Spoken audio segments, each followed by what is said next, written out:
I'm 36 years old, and it feels like I'm trapped in a never-ending nightmare. I've been married to Jake for 14 years. We have 2 children, a 9-year-old son, Ethan, and a 7-year-old daughter, Maddie. I used to believe we had a strong marriage. Sure, we had our arguments like any other couple, but who doesn't? It wasn't flawless, but I assumed it was just part of life. We managed to make it work. Then everything changed in an instant. One night, Jake went to work as usual. He's a mechanic and has been working at the same shop for years. He always put in the effort, did his job, and came home exhausted, but he never complained. I admired that about him, but I never realized how much that job was holding our lives together until he got injured. It was just another Thursday when I received that call. I was at home with the kids, tidying up before dinner, when the phone rang. It was the hospital. My heart sank.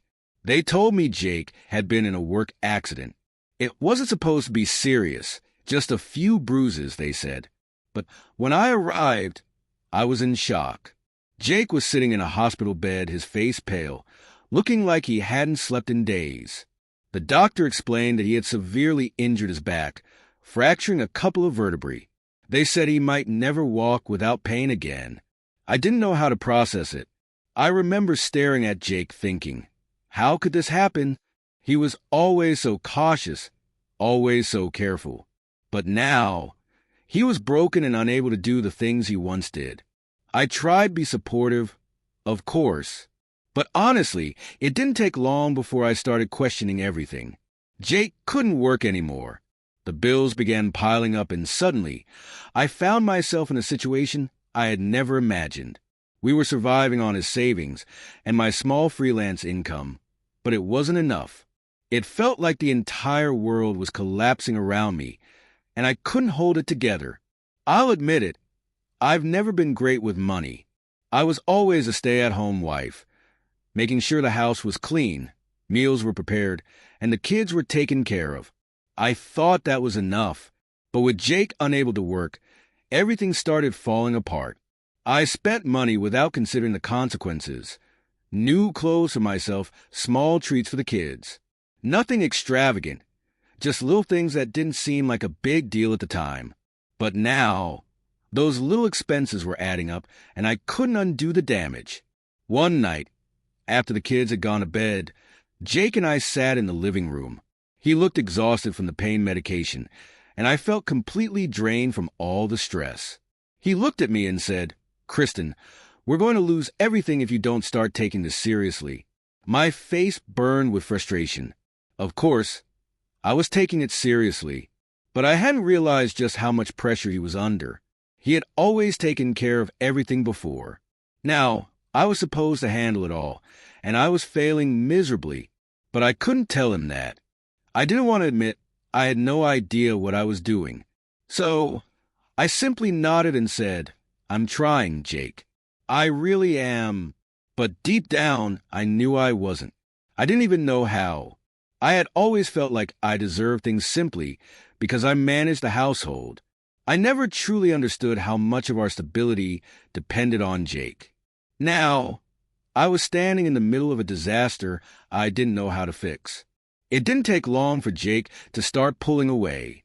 At first, it was subtle, getting irritated over small things, like me not finding the best grocery deals or forgetting to pay a bill. Things that had been easier when we were both contributing. Things I never had to think about before. Then one day, he said it. He told me he couldn't keep living like this, that he didn't want to drag me down. At first, I didn't understand. What did he mean by dragging me down? He was the one injured, not me. But the more he talked, the more I realized he was blaming me. He thought I was the reason for our struggles. He believed I was the one letting everything fall apart. I wasn't ready to hear that. I wasn't ready to take responsibility for it. I didn't think I was a problem. I was just trying to survive each day. But the way he looked at me, the way he spoke, like I wasn't doing enough, it stung. And the more he distanced himself, the more I started questioning our entire relationship. How did we go from laughing together over dinner to barely speaking? From being partners to being strangers under the same roof. I kept telling myself that once Jake healed, things would return to normal. But deep down, I knew they wouldn't.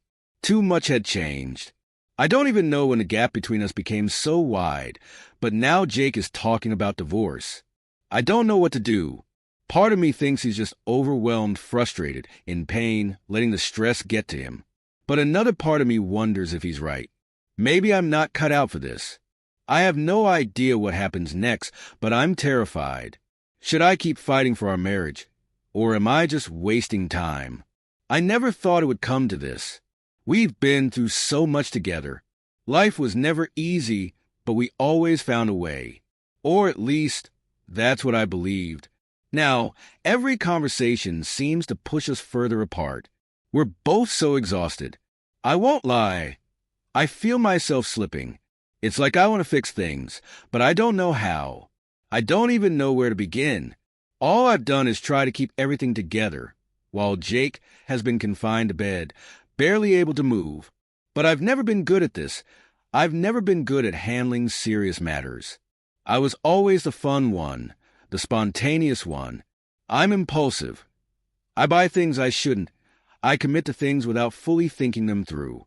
Maybe that's why we've ended up here. I'm just not the one who knows how to fix things when they go wrong. I think Jake assumed I would be able to manage it all, but I can't. I don't know how to make our finances stretch.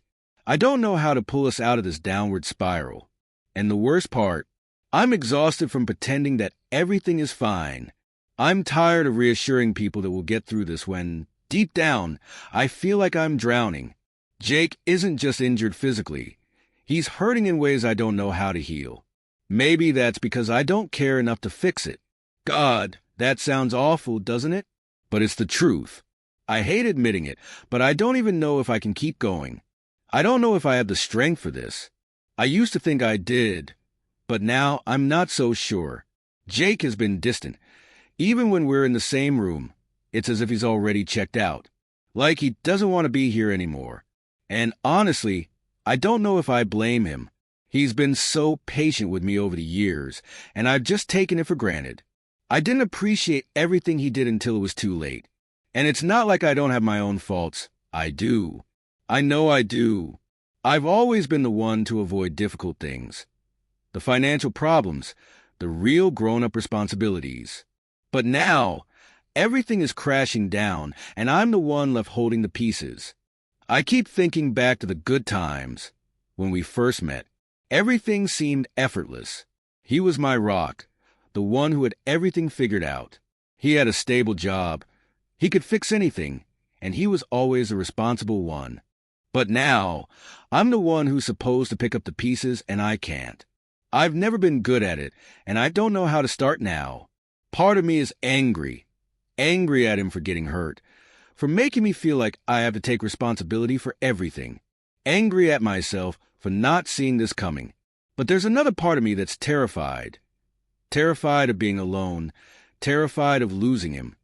Even though I know deep down I've already lost him. We talk about the kids a lot, Ethan and Maddie. They're the only thing holding us together when everything else is falling apart. They don't understand what's happening, but I see the sadness in their eyes when they sense something is wrong. They're used to having two parents who love each other. But now, they're caught in the middle of this mess. And I'm the one who's supposed to protect them from it.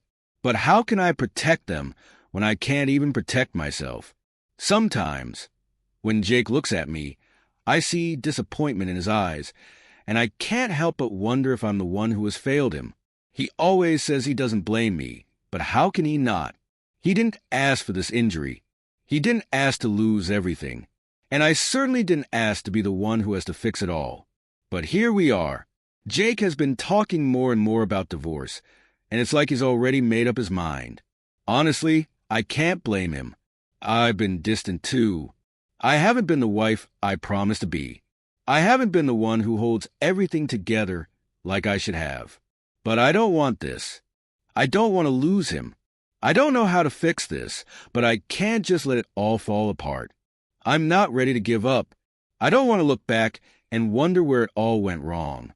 I don't know if he'll ever forgive me for everything I've messed up, but I'm willing to try. I don't know what happens next. I don't even know how to make things right. But I do know one thing. I'm not ready to say goodbye. I don't think I fully understood what was happening until it was too late. But even then, a part of me refused to accept it. I kept hoping we'd somehow find a way through this, that the weight of everything would become lighter, that Jake and I would reconnect the way we used to. But that didn't happen. It was a Thursday night.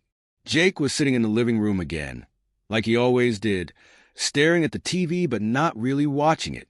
I could see the exhaustion in his face, but this time it was different. He wasn't angry. He wasn't upset. He was just empty.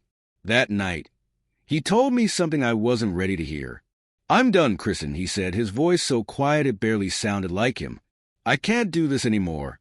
I can't keep pretending like everything's fine when it's not. You've stopped fighting for us, and I can't handle this alone." A chilling wave crashed over my chest, my stomach sank, and every word I wanted to say, everything I wanted to scream, to plead, to explain, got lodged in my throat. I was paralyzed. Jake continued, his eyes devoid of emotion, his voice detached. "I don't want this, but I can't keep carrying us when you're not even trying. I've been in agony for months, physically and mentally, and you barely noticed. We're not the same anymore, Kristen, and I don't think we ever will be." I wanted to cry, to yell, to shake him and tell him how sorry I was, that I never intended to ruin everything. But the truth was, I wasn't sure if I could fix us anymore. I wasn't sure if I even knew how. He rose to his feet slowly, the burden of his injury making every motion look like a battle. I saw him grimace as he stood, but he didn't even waver when he spoke the words that shattered me. "I want a divorce, Kristen." Those words, in that instant, sliced through me like shattered glass. I couldn't breathe. My mind was a blur. The man I had spent over a decade with, the father of my children, was standing there telling me it was over.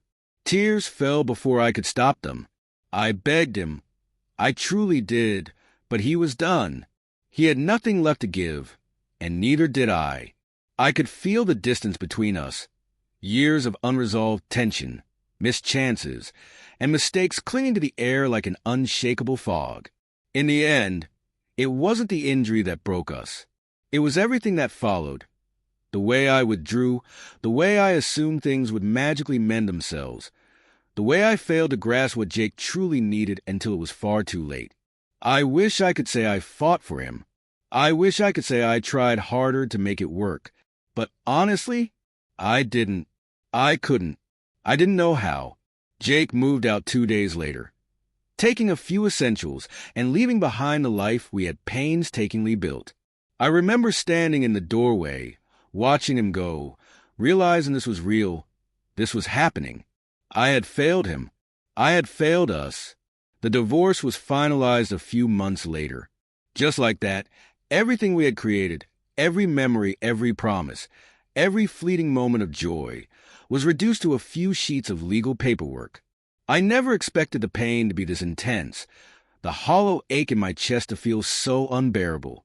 But here I am, alone, trying to gather the broken fragments of a life I never imagined losing. I don't know where I go from here. I don't know what the future holds. But one thing is certain, I will never be the same, and I will never forget what it felt like to watch the man I loved walk away, leaving me with nothing but the wreckage of my own mistakes. Jake was right. I didn't fight for him, and now it's too late.